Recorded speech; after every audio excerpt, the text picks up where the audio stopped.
Are you ready to boost your confidence when selling so you're able to close more deals? Nikki Rausch will show you how to build a foundation of skills and a mindset that creates sales success without feeling pushy or salesy and without fear of rejection. She is a sales strategist and coach with more than 25 years of sales experience and is master certified in neuro-linguistic programming. This is a radically different approach to selling. It's a no sleaze, no slime, and no stress approach to building your business. This is Sales Maven. Here's Nikki. Welcome, and thank you for listening to the Sales Maven Show. I'm your host, Nikki Rausch. I am your own personal sales maven, here to offer you tips, techniques, and strategies to master your sales conversations. Today's episode is about storytelling and using story in your business and using story to sell. Before I jump into the content, I do want to recognize somebody who was so kind to leave a review. So thank you so much, Rainorganica, for this 5-star review. I'm absolutely tickled by this. So the title is Valuable Insight in Every Episode. That makes me so happy. It says, Nikki's approach to sales is breathtakingly refreshing. Wow, that is so nice. Thank you so much. It says, her client and customer-centric approach to sales and insight into communicating in ways that propel the relationship forward are invaluable. This is one of only 2 podcasts I've ever been so enthralled with that I started at the very beginning and listened all the way through. Wow, I'm honored. One of 2? There's so many great podcasts out there. So I just feel incredibly tickled by this. Thank you so much for the review and for taking the time to write it. People are so kind, aren't they? Have you noticed that in life? Like people just sometimes go out of their way to make your day. I've had recently in the last, actually this week, just this week alone, I'm recording this on a Tuesday, by the way, so it hasn't been a very long week. But I have received 2 different emails from 2 people. One I've met and know, and one I don't know how we ever connected, but took the time to sit down and write me the nicest message. One was actually about a podcast episode, and the other one was about the book, The Selling Staircase. And I just love that people go out of their way to make people's days. And you people who go out of their way to make mine, I'm so grateful. Thank you. If you haven't gone out of your way to make somebody's day recently, please do. And I hope somebody has gone out of their way to make yours, because wow, it just makes you feel really special. It keeps you going, keeps you energized, especially if you're having a tough day or having a tough life, which seems to be the case for a lot of us right now. It's just so nice when somebody will go out of their way. So thank you for that.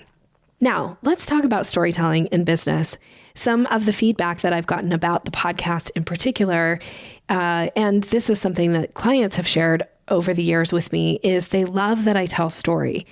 And I was actually a guest on a podcast earlier today.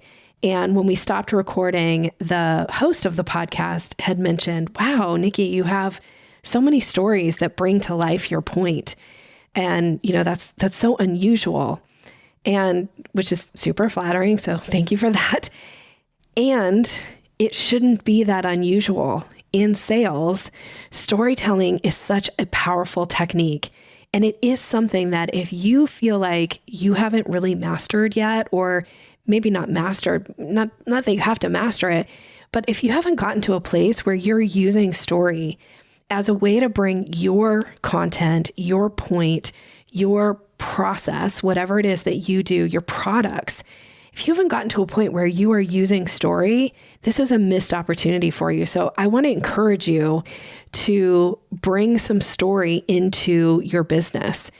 And it doesn't have to be perfect.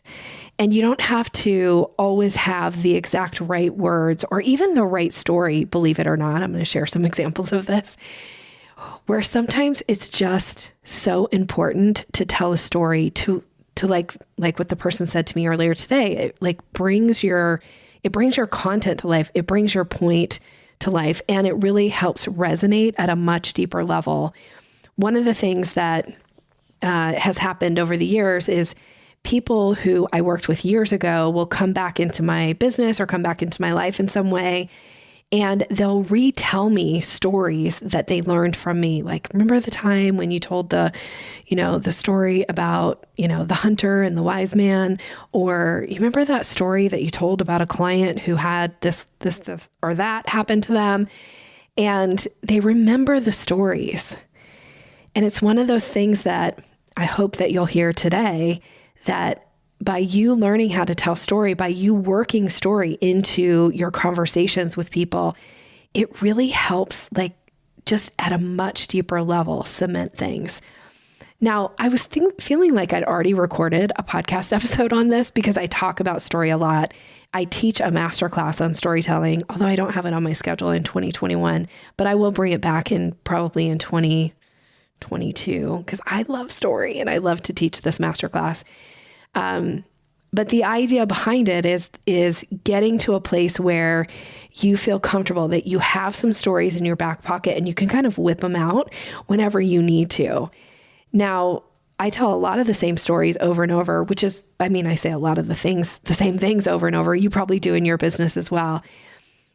And the thing is sometimes people will hear a story in a different context, or they might hear you tell us the same story twice, but they'll get a different point out of it. Or oftentimes when people tell my stories back to me, they change a lot of the context of it. I don't know if you heard the episode. I told one of my favorite stories. I know I did in an episode, which was, the title of it is called Pricing Strategy, Charging for Your Expertise, Not Time. And on there, I told the red-handled wrench story. Now, people often tell this story back to me, but it's rarely a wrench. They often call it something else, or sometimes they'll assign a different color to it. They'll call it, I'm trying to think of like some of the ones that people have called it, but it always tickles me. We sent out this year, earlier in the year, we sent out to the Sales Maven Society every once in a while, send a little, like just a little something for them. And this year we sent out stickers, and one of the stickers was a red-handled wrench. And people seem to really like that because, they remember the story. Like, that's that story that Nikki tells when I'm talking about charging for your expertise and how important it is. And that's just a fable. Actually, it probably is a true story. I learned it and I retell it a lot. So what are the stories that you tell? The thing about story is they say story is like the language of the brain, because our brains love a beginning, a middle, and an end. And a good story has all three: a beginning, a middle, and an end. There was I learned this many, many years ago in storytelling. I guess I should tell you how I fell in love with story in case this is useful or interesting to you as a listener. Many years ago, one of my mentors, her name is Stacy. She knows who she is. And she's also one of my closest friends. Stacy called me out of the blue one day and she said, "Hey, do you want to spend a week with me?" Which I instantly said, "Yes, of course. I want to spend a week with you," because I would kind of go anywhere with her. She said, "We're going to go take a storytelling class." I was like, "Okay." She's like, "In the Redwood Forest." And now I'm like so in, right? And that storytelling class really changed my life because it's where I met my NLP, my neuro-linguistic programming teacher. I ended up studying with her for many years. I even worked with her for a few years before I launched my business. And she really is a master storyteller. And it was there that I just fell in love. Like, I just really went to go hang out with Stacy and like, it'd be kind of fun to learn something new. And we were learning how to tell fables and fairy tales. So we weren't telling like business stories. But once you start to understand the structure of a story and the way you lay it out with the beginning, the middle, and the end, then it starts to get easier and easier. So take a storytelling class if you haven't taken one, if you want to get better at telling stories and really learn, like, just tell them. Like, you have to practice. That's the other thing about storytelling. So here I am in the Redwood Forest. I don't know if you've been in the Redwood Forest in Northern California. We were out at a campsite. Stacy and I didn't camp. We stayed down the road at a hotel. But we would go drive into the campsite every day. And then for lunch, we would go down to the river and we would jump in the river and like, splash around and have a great time and laugh and tell story. And then we would go back and learn more about storytelling. in the class. And it was like, I think it was a 5-day class. I can't actually remember. I think it was a 5-day class. It was a pretty long class. And we learned so much. And it was, again, like a life-changing experience. And I fell in love with story. There's, I think there's somebody who talks about this. I don't know who it is. I'm sorry. I'm quoting people today that I can't tell you who they are. But there was always, my NLP teacher used to always say, there's a hunger in the world. And the hunger, it's the great hunger. And that hunger is for story. Like maybe as a young kid, you got read story or you told stories even as a kid, or maybe you made up stories. But do you remember how delighted you were to hear a story? Adults actually still get that delighted. Because I got so invested in storytelling, and when I started to work with my NLP teacher, I would go and assist her in storytelling class. And oftentimes, again, in these storytelling classes, people were working with a fable or a fairy tale, so they're not working with like business story. It was so interesting though, that my NLP teacher, she would tell a story, and then at one point, she would ask in the room, now, who were you in the story? Now, these are fairy tales and fables. And sometimes there weren't even humans in the story, right? They were about the fox, or they were about, the water, like all kinds of things. And people would be like, oh, I was the fine fabric, I was the fine purple fabric. But if you actually went back and listened to the story, she never talked about the color of the fabric. Or sometimes people would say, I was the eagle soaring overhead. Now, at first I just thought, like, people are making this up, right? Because there was no eagle in the story. What's going on? But the thing about our brains is that when we tell a story, people find themselves in the story. And it happened so many times. I assisted enough storytelling classes, and I just started to see this over and over again, that I was like, oh my gosh, this is a real thing. People like to find themselves in story. So this is another reason why bringing storytelling into your business is so critical. Because when you tell a story, and it's not necessarily going to be a fable or a fairy tale. It's probably going to be a story about a client, or a story about your own experience, or a like imagine if type story that's known as like a future pacing type story. When doing that, our brains like to assign who are we in the story. So this is the advantage of telling stories, is because people will put themselves in this context of the story. They want to be a part of the story. It makes it easier for them to make a decision to take that next step with you when they can find themselves in the story. So when you're telling story, you don't want all the stories to be about you, because then it sounds like you're just talking about you all the time. But when you can tell stories about, I recently worked with a client and they were experiencing something similar. Here was their biggest challenge. Here's what they were surprised about. Here's what the results were.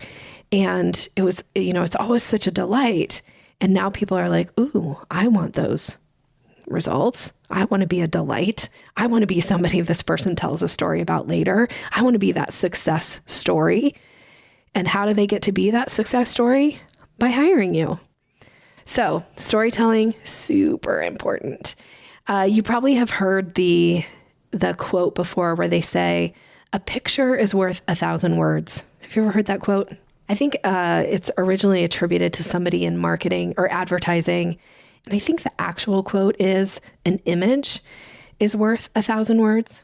And there was somebody else that said this. And again, I'm not sure who it was, because my NLP teacher used to always say it over and over again. She used to say, if a picture is worth 1,000 words, a story is worth 1,000 pictures. I love that line. I love it so much. So, can you tell story? Now, oftentimes a really good storyteller, it feels like it's just off the cuff. It feels like, oh, this person could just show up and tell a story anywhere, anytime. Now, for some people, it might come natural. For me, it doesn't. It does take practice. And if you're not comfortable yet with story, I'm going to say the same thing for you. It takes practice. So oftentimes you'll see me driving in my car, probably thinking I'm talking on the phone, but I'm probably telling a story. I'm probably telling a story out loud to myself. There's no audience, and I'm practicing the delivery of the story, making sure it has a beginning, a middle, and an end, and emphasizing a certain aspect of the story without doing and so the moral of the story is, you shouldn't need to do that actually if you tell a story well. The person will make up in their own mind what the moral of the story is. That's actually something I teach in the storytelling masterclass is like, do not say to somebody, so the point of the story was, because you'll kind of ruin it, frankly. They're going to make up their own point or moral to the story that you shared. Let their brain do that. If you're telling the right story and you're telling it well, your point is going to be made 1,000 times better than you stating what your point is. So some of the things I love about story. And it takes practice. And here's one of the tips that I learned in storytelling from my NLP teacher. And one of the things that I do when I teach storytelling live is I encourage, we go through, we like make a database of stories. And then at some point I ask them, pick a story and take it for a walk. So just like how I talked about how sometimes I'll be driving and I'm telling a story out loud, take a story for a walk. So if you go on walks, tell a story out loud or find a friend and say, hey, do you mind if I take a story for a walk with you? Like, let's go for a walk and I'm going to tell you a story. And what you want to do is you don't want to memorize every line of the story because we're not doing poetry here. Poetry, typically you memorize, right? Story, you don't memorize. You just get the bones of the story and then you tell it. And you do the best telling of it that you can. And maybe you'll leave a point out. Maybe you'll leave a whole section out. That's okay. Take it for a walk and tell it. And then once you do that and then you put it in front of a client, you tell the story in front of a client and you see, does it land? If it doesn't land, then you're going to change it a little bit next time, or you're going to go like, oh, I left out that key critical point. So I want to make sure I bring that in next time. Or this point felt a little long, so I'm going to shorten it up a little bit. I'm going to tighten up this piece that I tell. But learn how to take your stories for the walk and see what happens when you do this. Oftentimes, clients will say to me, or people who listen to the podcast even will say like, oh, I love your stories, Nikki. I don't have any stories like that. You do. You absolutely do. And you've got to be on the lookout for them. So I love story. I'm always on the hunt for a good story. And I can probably turn just about any conversation into a story. Maybe you've noticed if you listen to the podcast. I pretty much, anything that happens to me, good, bad, whatever, in my life, at some point will be a story. The good things that happen, I love to put it in a story and tell it and share it with clients. The bad things that happen, I love to make them the caution stories, right? So look for those places. When something happens to you, here's the question. Then I'm going to encourage you to ask yourself. You know that this is the year of the question. So here is the question to ask yourself when you are on the lookout for a story. When something happens to you, good, bad, anything that registers in any way with you, ask yourself, what is this an example of that applies to my work? I'm going to say that one more time. What is this an example of that applies to my work? And then if you're at a place where you can write down just the gist of the story, you don't need to write every little thing, just enough that when you see that, that's called the bones of a story.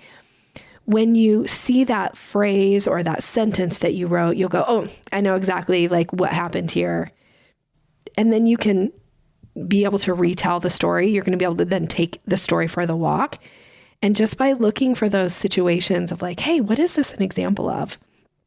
Like bad customer service for me is such a great example of story to bring in when I'm teaching a technique of here's an example of what not to do, and here's an example of what to do instead, right? that brings things to life, or like, hey, this just happened. Here's what the person didn't do, which is why it's okay to sell, right? Like I love to tell the story about rejection. And I always say, imagine that you go out to a really wonderful meal and you're at a nice restaurant. You've just had the most delicious like entree, and the waiter comes by and says, may I show you my dessert platter? And they have this beautiful dessert platter. And you look at it and you go, oh, I couldn't possibly. The meal was so great. I'm so full. I'm going to decline. The waiter doesn't go back to the kitchen and gather the staff and be like, can you believe that broad out there? Like I offered her dessert and she rejected me. And I often say, like in sales, when somebody turns down or declines working with you, it's not rejection. Act like you're the waiter. It's just an offer. And it's not that big of a deal if they say no. So that's an example of a story, right? So when I'm at restaurants, I'm always paying attention to like, what are people doing and how are they acting? And how can I think about what is this an example of that applies to my business or applies to what I teach or what I do?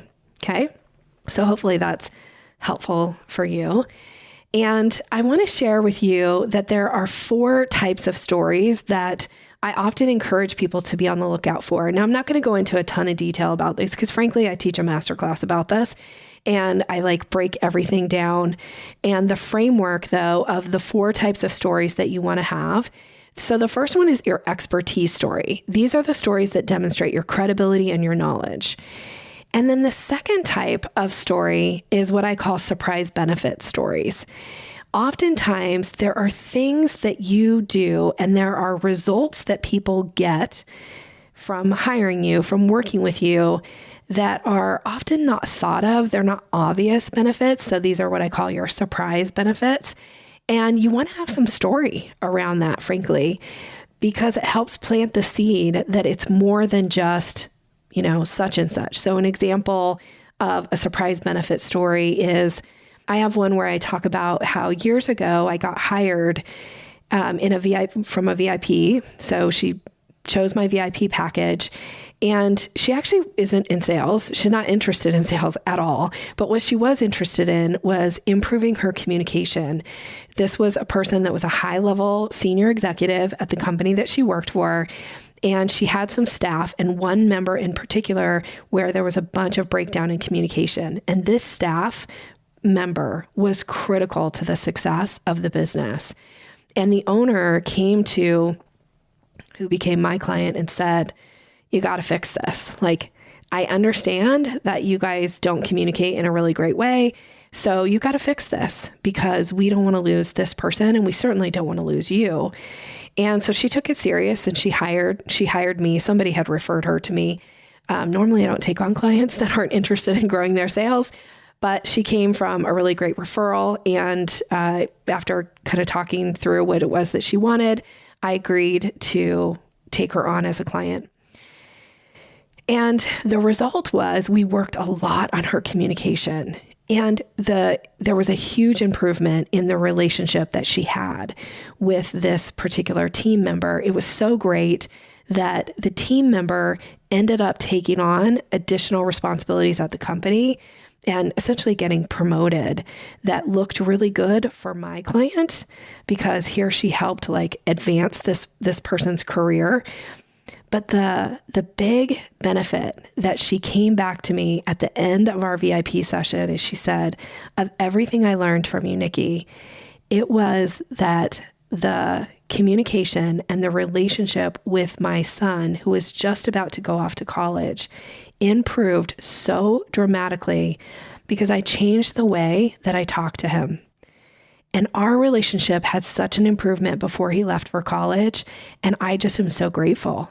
So that's like a surprise benefit, right? I didn't intend, that wasn't at all part of our work, but it's a great story to demonstrate how when you work with me, when you get better at communicating, there are some additional advantages.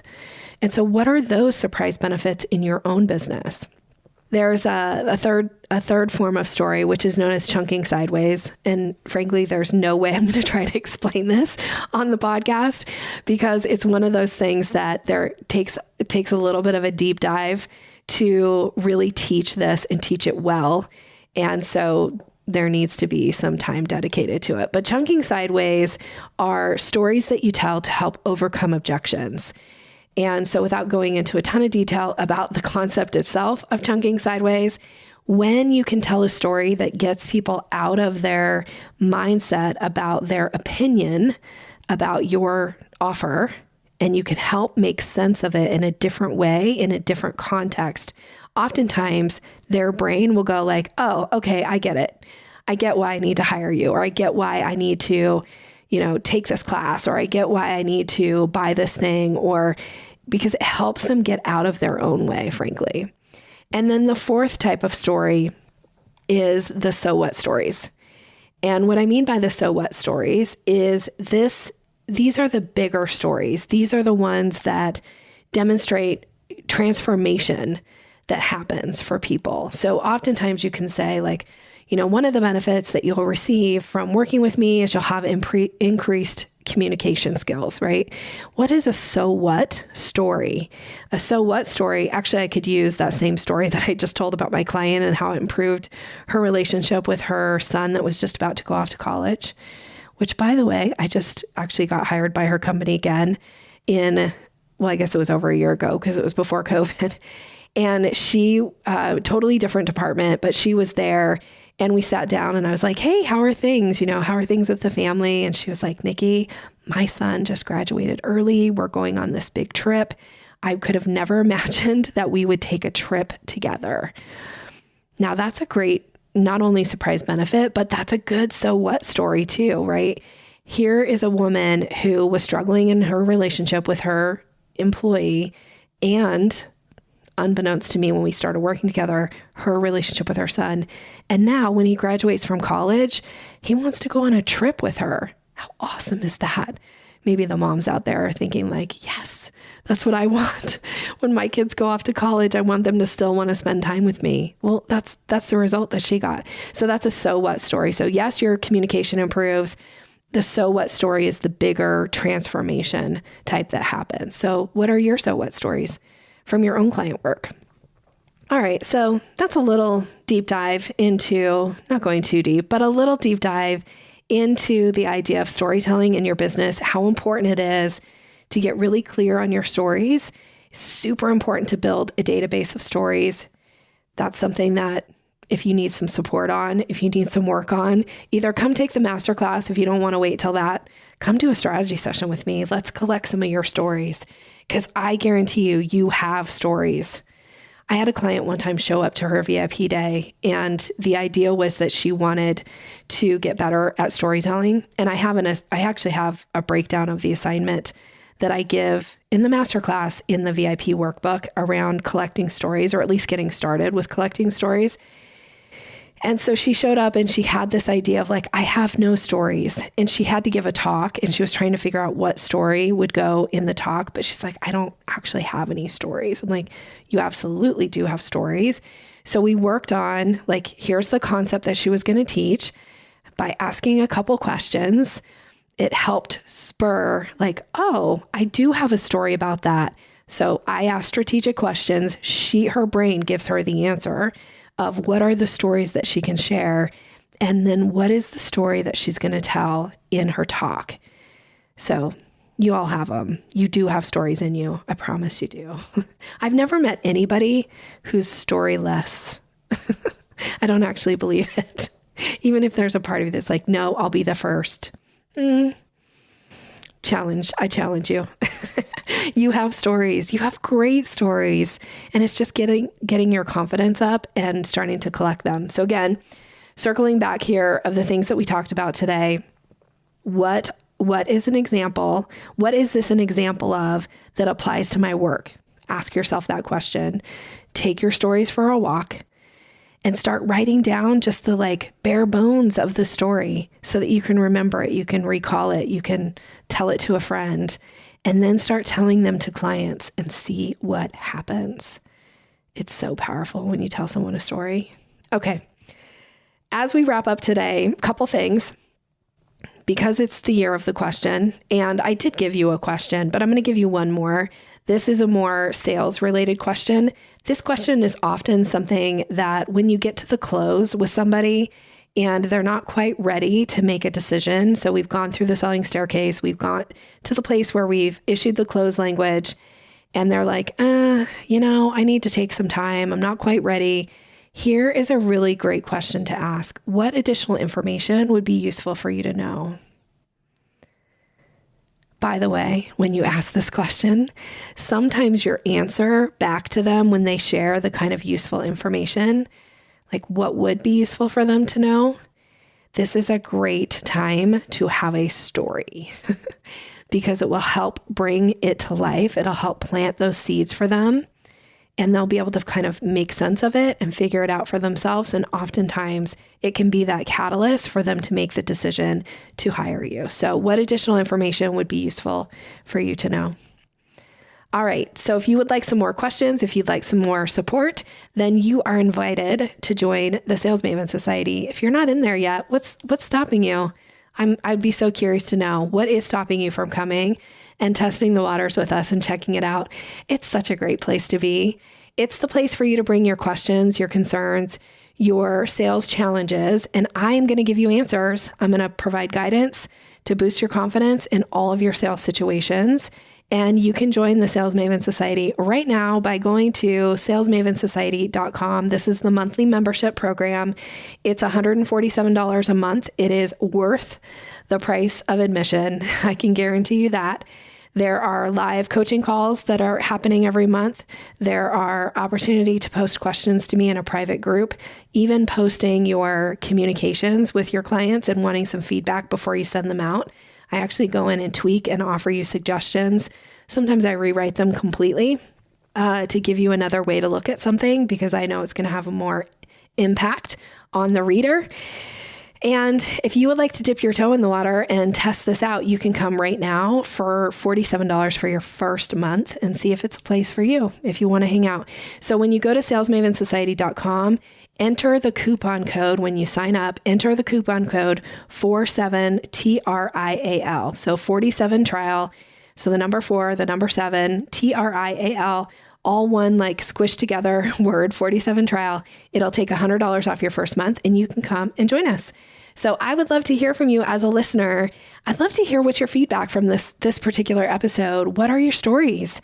How confident are you in telling stories? And are you using story in your business right now? Please connect with me on social media if we haven't yet and share. You can find me on Instagram under Sales Maven. You can find me on LinkedIn, Nikki Roush. You can follow the Sales Maven business page on LinkedIn where we post some content.